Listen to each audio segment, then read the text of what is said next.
하나님께서 우리에게 주시는 말씀은 마태복음 1장 16절에서 23절까지의 말씀입니다. 마태복음 1장 16절에서 23절까지의 말씀을 제가 읽을 때에 함께 하나님의 음성을 들으실 수 있기를 바랍니다. 야곱은 마리아의 남편 요셉을 낳았으니 마리아에게서 그리스도라 칭하는 예수가 나시니라. 그런즉 모든 대수가 아브라함부터 다윗까지 14대요 다윗부터 바벨론으로 사로잡혀 갈 때까지 14대요 바벨론으로 사로잡혀 간 후부터 그리스도까지 14대더라. 예수 그리스도의 나심은 이러하니라. 그의 어머니 마리아가 요셉과 약혼하고 동거하기 전에 성령으로 잉태된 것이 나타났더니 그의 남편 요셉은 의로운 사람이라 그를 드러내지 아니하고 가만히 끊고자 하여 이 일을 생각할 때에 주의 사자가 현몽하여 이르되 다윗의 자손 요셉아 네 아내 마리아 데려오기를 무서워하지 말라. 그에게 잉태된 자는 성령으로 된 것이라. 아들을 낳으리니 이름을 예수라 하라. 이는 그가 자기 백성을 그들의 죄에서 구원할 자이심이라 하니라. 이 모든 일이 된 것은 주께서 선지자로 하신 말씀을 이루려 하심이니 이르시되 보라 처녀가 잉태하여 아들을 낳을 것이요 그의 이름은 임마누엘이라 하리라 하셨으니 이를 번역한즉 하나님이 우리와 함께 계시다 함이라. 아멘. 할렐루야. 성탄절을 앞두고 있는 대림절 넷째 주일입니다. 우리 지체들하고 서로 미리 한번 인사해 볼까요? 메리 크리스마스. 이 성탄의 기쁨과 은총이 우리 지체들의 삶 속에 충만하기를 주님 이름으로 축복합니다. 미국 워싱턴 주의 휘트워스 대학의 종교 철학을 가르치는 제럴드 시처라고 하는 교수님이 있어요.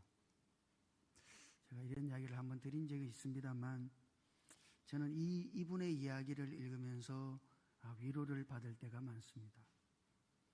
이분이 결혼을 했는데 결혼한 후에 아이가 생기지를 않는 거예요. 간절히 원하는데 아이가 생기지를 않아요. 그럼 얼마나 답답해요. 그 하나님 앞에 기도를 했습니다. 하나님, 저희 가정에도 다른 가정처럼 자녀를 주셔서 우리 가정이 정말 단란한 그런 가정을 이룰 수 있도록 은혜를 주시라고 그렇게 기도를 했는데 하나님께서 은혜를 베풀어 주셔가지고 이 제럴드 시처의 아내가 40 중반이 될 때까지 6년 동안 4명의 자녀를 낳았던 거예요. 그러니까 여러분 얼마나 행복했겠어요. 누가 보더라도 이 가정은 너무 행복한 거죠. 너무 단란해요. 그렇게 행복한 날들을 이어가고 있었는데 어느 날 그 가족들과 함께 그 지역에 있는 그리스도인들의 모임에 참석을 하게 되었습니다. 그리고 이제 집으로 돌아오는 길이었는데 이 제럴드 시처가 하나님 앞에 이제 기도를 했어요. 하나님, 운전하고 갈 텐데 무사히 집에 도착하게 도와달라고. 그렇게 기도를 하고서 차를 몰고 고속도로를 지나서 이제 집을 향해 가고 있었습니다. 그런데 그 차에는 제럴드 시처뿐 아니라 제럴드 시처의 어머니도 거의 타고 있었고 아내도 타고 있었고 4명의 자녀가 그 차 안에 함께 타고 있었어요. 제럴드 시체가 운전해가지고 고속도로를 한참 달리고 있는데 그때 맞은편에서 시속 137km로 달려오는 음주운전자의 차량이 제럴드 시처 가족이 탄 차를 들이받았습니다. 끔찍한 사고가 일어난 거예요. 그 사고 때문에 그 자리에서 제럴드 시처의 어머니하고 제럴드 시처의 아내하고 그 당시 4살 되었던 딸아이가 그 자리에서 즉사를 했습니다. 너무 끔찍한 사건이 일어난 거예요. 여러분 같으면 이런 사건을 만났을 때 어떻게 하시겠어요? 제럴드 시처가 절망 속에서 하나님 앞에 부르짖었어요. 이게 뭐냐고, 왜 나에게 이런 일이 일어나야 되냐고, 내가 뭘 그리 잘못했냐고,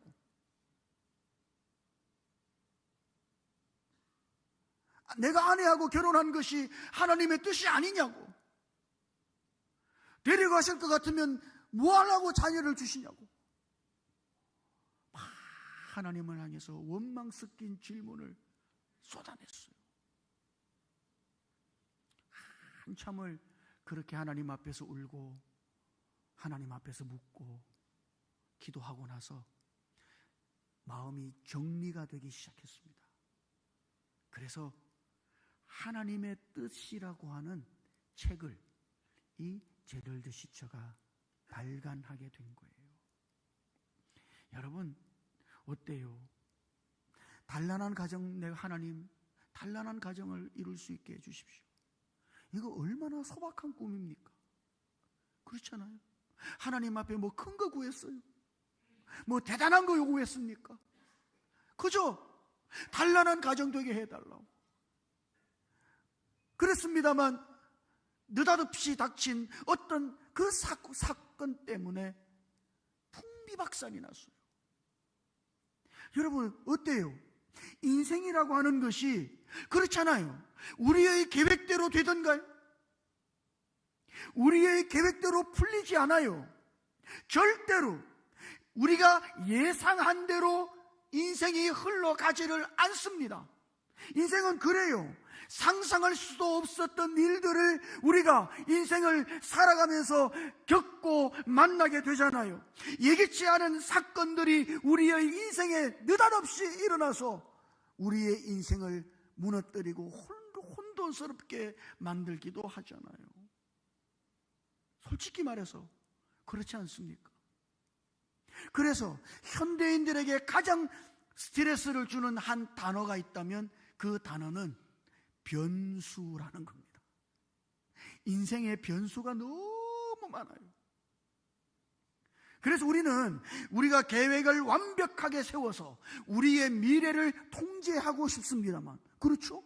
여러분들도 계획을 딱 짜가지고 내 인생이 이렇게 되어야 된다고, 흘러가야 된다고 그렇게 계획을 짜서 우리의 앞을, 미래를 완벽히 통제하고 싶습니다만, 그러나 인생이라고 하는 것은 결코 우리가 세운 계획대로 흘러가는 것이 아니죠. 왜? 수많은 변수가 있으니까.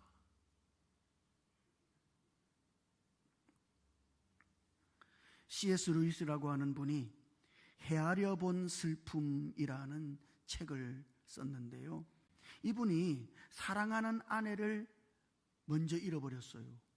그러니까 얼마나 상실감이 크겠어요. 그리고 나서 자기가 세워두었던 그 미래에 대한 계획이 완전히 무너지는 경험을 한 겁니다. 그리고 그 책에서 이렇게 적었어요.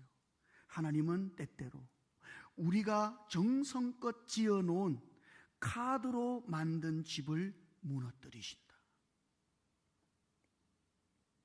그분이 직접 우리 인생에 개입하시기 위해서다. 많은 경우에 하나님은 우리가 세운 계획을 무너뜨리셔요. 나는 이렇게 됐으면 좋겠다고 그렇게 계획을 세우고 바랬는데 하나님은 우리의 계획을 때로는 여지없이 무너뜨리셔서 우리의 삶을 대단히 혼란스럽게 만드십니다. 여러분, 오늘 요셉과 마리아의 이야기가 그런 이야기예요. 마리아가 요셉과 함께 약혼을 했죠. 요셉이 마리아하고 약혼할 때 어떤 생각이었겠어요? 마리아하고 이제 결혼해서 정말 소박하지만 행복한 가정을 이뤄야지. 여러분, 뭐 그런 바람이 있었지 않겠습니까? 그죠? 그 뭐 가난한 동네에 살던 가난한 사람들이니까. 결혼해서 작지만은 우리 둘이서 행복한 가정 이루고 단란한 가정 이루어서 살아야지. 뭐 그런 바람, 그런 계획이었지 않겠습니까? 그 완벽한, 그 소박하지만 완벽한 계획이 거대한 변수로 말미암아 무너지죠. 그게 뭐예요? 약혼한 아내 마리아가 임신을 했다는 겁니다. 요즘이야, 그죠? 결혼하기 전에 뭐 임신하는 거 귀엽게 봐줄 수 있죠. 저도 결혼하러 누가 오면은 그런 거 안 묻습니다. 물으면 뭐해? 예? 근데 옛날에는 안 그랬어요. 우리나라도. 옛날에도 교회에서 결혼하려고 그러면, 하나님 앞에 결혼하려고 그러면 그런 일이 있을 때는 안 했어요. 허락을 안 해줘요. 범죄니까. 그래, 회개하는 과정을 다 거친 다음에 하더라도 하지, 바로 해주는 법은 없어요. 근데 요즘은 어때요? 애교죠, 애교. 근데 그 당시 1세기 유대 사회는 이 약혼이라는 것이 이게 아주 중요한 겁니다. 이거는 단순히 결혼을 예약한 정도가 아니에요. 니하고 내하고 결혼하지, 그리고 손가락 걸고 약속했어, 이게 아니란 말이에요. 여기 약혼이라는 거는 법적으로 구속력이 있는 결혼의 시작 단계입니다. 그러니까 법적으로는 이미 부부예요. 같이 살고 있지는 않습니다만 법적으로 하자면 이미 부부예요. 그러니까 이 약혼을 파기하려고 한다면 그제 잘가 빠이빠이 이렇게 해서는 안 되고 이혼 증서를 써야만 합니다. 그러니까 이거 쉬운 일이 아니에요.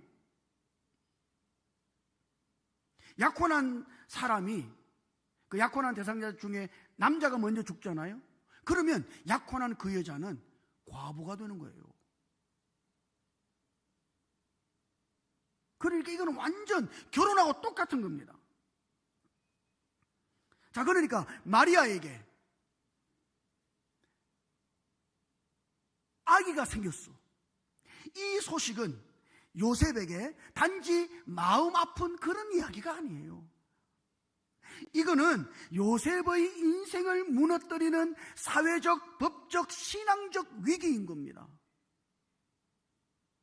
요셉이 세운 그 계획을 완전히 무너뜨리는 거예요. 인생의 재앙과 같은 거예요. 한마디로 말하면 인생 제대로 꼬인 거예요. 그 예기치 않은 변수로 인해서 생각하지도 못했어. 꿈도 안 꿨어요. 그런데 덜컥 마리아가 임신을 했네? 여러분, 이거는 진짜 요셉 인생 완전히 망친 겁니다. 이거는 인생이 꼬인 거예요. 자, 요셉이 마리아의 임신 사실을 알았을 때 어떻게 반응했다고요? 화가 나고 막 율법에 의하면 그런 여자는 돌로 쳐 죽여야 되는데 요셉은 돌로 쳐 죽인 것이 아니라 참 점잖아요. 조용히 끊고자 했다. 오늘 성경에 그렇게 기록되어 있잖아요. 이 문제를 어떻게 해결하지? 고심하고 생각하고, 뭐 답이 뻔하잖아요. 조용히 끊고자 했다. 조용히 이 관계를 이제는 정리하려고 한 것입니다. 이것이 요셉이 할 수 있는 최선의 선택이에요. 그죠? 최선의 선택이에요. 하지만 동시에 절망이 섞여 있는 포기와 같은 거죠. 맞습니까? 예. 내가 이건 어쩔 수 없이 이걸 해야 돼. 이 길밖에 없어. 그러나 그거는 정말 너무 절망스러운 포기잖아요. 많은 사람들이 인생의 변수를 만나서 계획이 무너질 때, 느닷없는 어떤 사건 속에서 우리의 인생이 무너질 때, 그때 사람들은 대부분 요셉처럼 이렇게 반응합니다. 어떻게 해요? 아, 이제 다 끝났다. 조용히 물러나자고. 조용히 사라지자고. 내 인생 여기까지인가 보지 뭐. 이런 절망 속에 반응을 보일 때가 많아요. 여러분은 안 그러셨나요? 아주 내 인생에 계획도 없던 느닷없는 사건이 우리의 인생을 덮칠 때, 내가 어떻게 할 수가 없어. 이제 내 다 끝났다. 조용히 끝내야지. 내 인생은 여기까지인가 보다. 그 절망하고 주저앉았다. 지금 요셉이 그러고 있는 거예요. 그러나 여러분, 이 혼돈스러운 절망스러운 상황 속에서 하나님이 주시는 답은 뭘까요? 그런 인생을 향해서 하나님이 던지시는 하나님의 메시지는 뭘까요? 첫 번째, 우리가 18절을 읽어보면 예수님의 탄생을 이렇게 시작하죠. 18절을 보면 예수 그리스도의 나심은 이러하니라. 예수 그리스도의 나심은 이러하니라. 거기 나심이라는 말이 있죠. 이 말은 헬란 말로 제네시스라는 말입니다. 게네시스란 말이에요.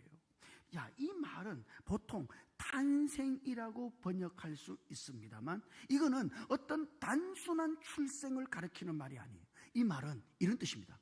이 안에는 시작, 기원, 새로운 생성이라는 그런 의미들이 이 단어 안에 내포되어져 있는 거예요. 자, 그러니까 지금 마태는 이렇게 말하는 겁니다. 한 아이가 태어났어요. 그렇게 단순히 선포하는 것이 아니라 하나님이 새 일을 시작하신다. 하나님이 무엇인가를 시작하신다. 그렇게 지금 선포하고 있는 겁니다. 여러분의 계획이 틀어졌어요? 느닷없는 예상치 못한 사건이 우리의 인생을 덮쳐서 여러분의 계획이 무너졌어요? 인생이 무너진 것처럼 보여요? 그러나 여러분 기억하셔야 돼요. 우리의 인생이 무너져 보입니다만 하나님은 그 사건 속에서 새로운 무엇인가를 시작하시고 일하신다는 사실이에요. 다 끝났습니까? 예, 우리 편에서 보면 다 끝났어요. 그러나 하나님의 편에서 보면 뭐예요? 그거는 시작이에요. 하나님은 지금 뭔가를 시작하려고 하시는 것입니다. 여러분, 오늘 우리가 이렇게 생각할 수 있어야 돼요. 다 끝난 것처럼 보이는 그 자리를 시작의 자리로 바꾸시는 분이 누구예요? 하나님이세요. 끝났어요. 끝난 게 아닙니다. 하나님은 무엇인가를 시작하시는 거예요. 여러분의 인생에 모든 것이 끝났다고 생각되어질 때 새로운 시작을 여시는 하나님을 믿고 바라볼 수 있기를 주님 이름으로 축복합니다. 나는 끝났어도 하나님은 시작하시는 거예요. 그리고 두 번째, 20절에서 하나님은 한 천사를 요셉에게 보내셔가지고 말씀하시죠. 그 말씀의 핵심이 이거예요. 네 아내 마리아 데려오기를 무서워하지 마라, 이거예요. 저는 이 말씀이 너무 좋아요. 여러분 한번 생각해 보십시오. 이 천사의 말은 오늘 우리들에게 하나님이 이렇게 말씀하시는 것처럼 들린단 말이죠. 너의 감정이 틀린 게 아니야. 두렵지? 맞아. 두려운 게 맞아. 너의 감정이 틀린 게 아니다. 다만 두려움이 너의 결정을 주도하게 두지 말아라. 하나님이 우리에게 이렇게 말씀하시는 것 같아요. 많은 사람들은 두려움에 사로잡히죠. 두려움이 우리를 짓누를 때 그 두려움에 의해서 뭔가를 결정하려. 그 결정은 대부분 포기하기로 결정하는 거죠. 자기 인생을 포기한다든지.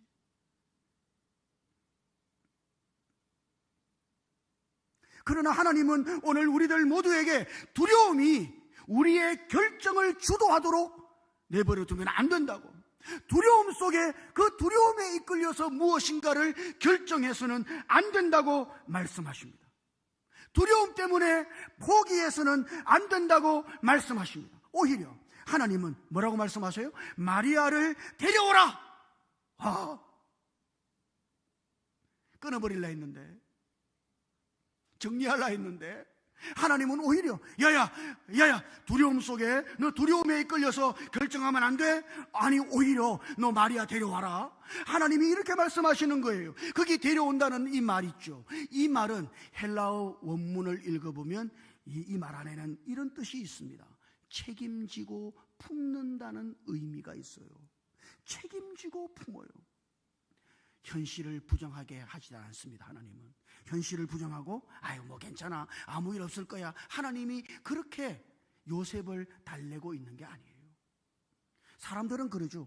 우리가 만난 어처구니 없는 일들 속에 야야 괜찮아, 아무 일 없을 거야.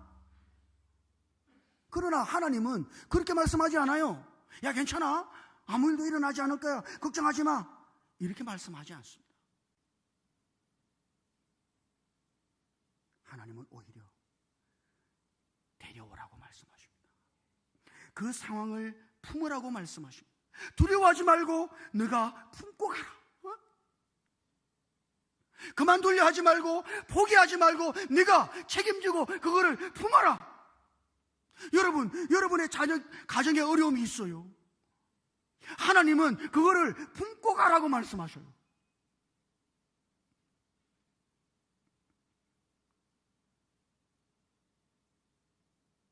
자녀들이 속삭일 때 있죠.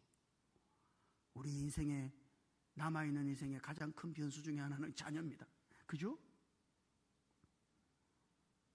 자녀를 속삭일 때 네 맘대로 해라.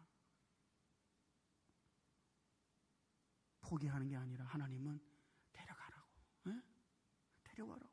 네가 품어야 된다고. 네가 품고 걸어가라고. 하나님이 그렇게 요셉에게 말씀하시죠.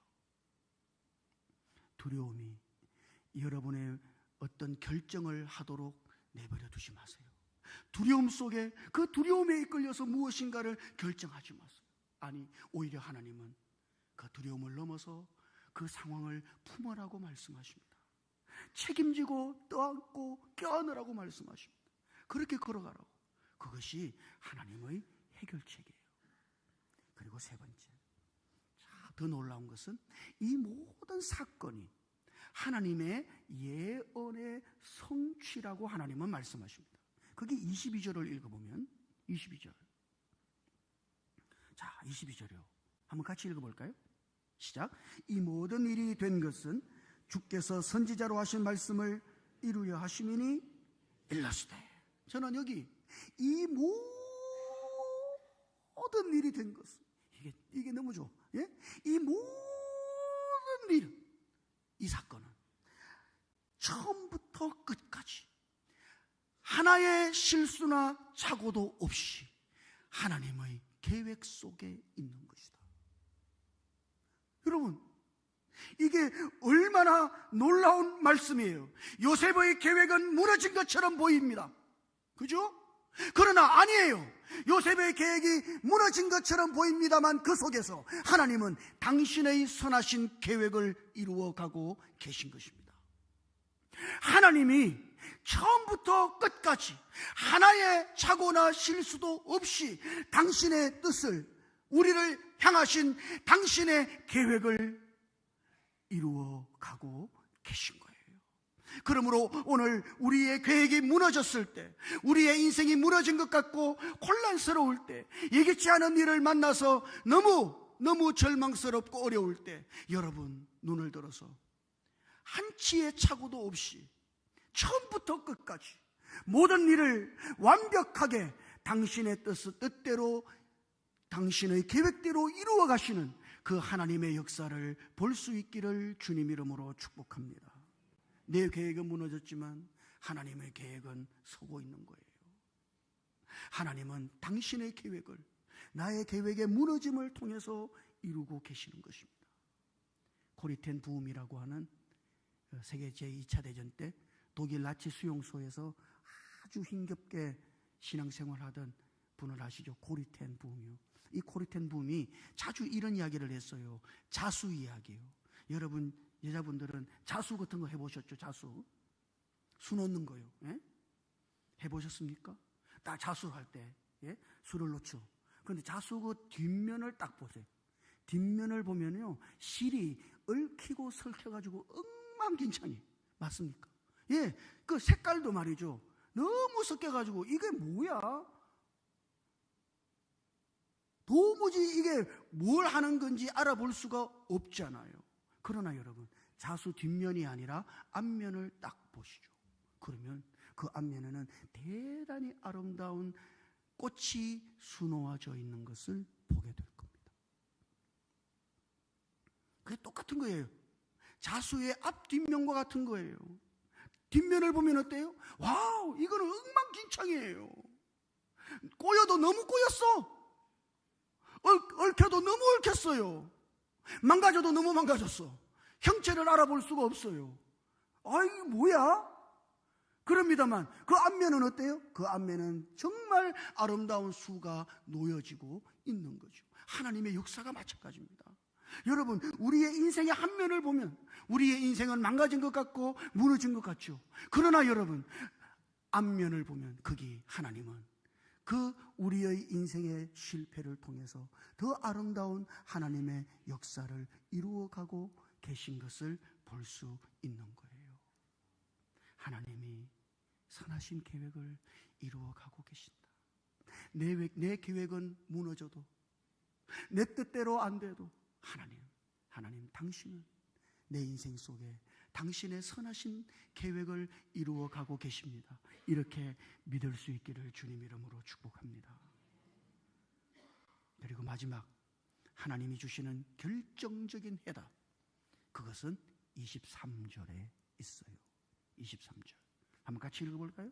23절 시작. 보라, 처녀가 잉태하여 아들을 낳을 것이요 그의 이름은 임마누엘이라 하리라 하셨으니 이를 번역한즉 하나님이 우리와 함께 계시다 하매라.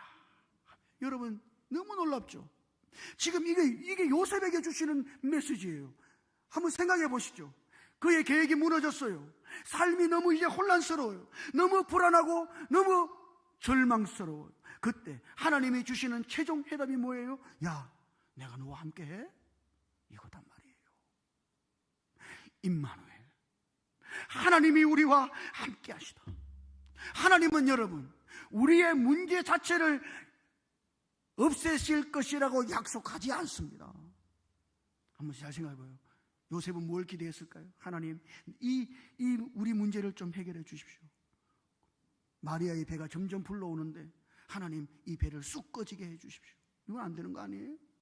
하나님은 그렇게 안 한다 이 말이에요. 우리는 그런 걸 기대합니다만, 그죠? 그러나 하나님은 그렇지 않아요. 하나님은 마리아의 불러오는 배를 쑥 들어가게 안 하신다. 하나님은 그런 약속을 안 하신다. 하나님 뭐라고 말씀하시죠? 임마누엘, 내가 너와 함께 있는 거야. 내가 너와 함께 걸어가고 있는 거야. 때로는 우리의 인생이 뜻밖의 너무 곤란을 겪을 때, 계획하던 대로 우리의 인생이 흘러가지 않을 때 하나님 말씀하셔요. 너 혼자가 아니다. 내가 너와 함께하고 있어. 우리가 뜻밖의 진단을 받을 때 마치 인생을 잘 걸어가던 사람이 암초에 걸린 것처럼 뜻밖의 진단 앞에 섰을 때 하나님 뭐라 하실까요? 임마누엘, 내가 너와 함께한다. 갑작스러운 이별 앞에서도 하나님 뭐라 그러셔요? 내가 너와 함께한다. 관계가 막 흔들려요. 혼란스러워요. 그런 자리에서도 하나님은 나와 함께 하신다고 말씀하십니다. 인생이 내 계획대로 되지 않고 모든 것이 틀어진 그 자리에서도 하나님은 뭐라 하시죠? 임마누엘, 내가 너와 함께한다. 하나님은 멀리서 우리를 지켜보시는 분이 아니라, 멀리서 하나님이 우리에게 해답을 막 던지시는 분이 아니라, 예수 그리스도 안에서 우리의 인생의 한복판에 찾아오셔서 우리와 함께 하시는 임마누엘의 하나님, 그 하나님을 보여주는 것이 성탄절인 거예요.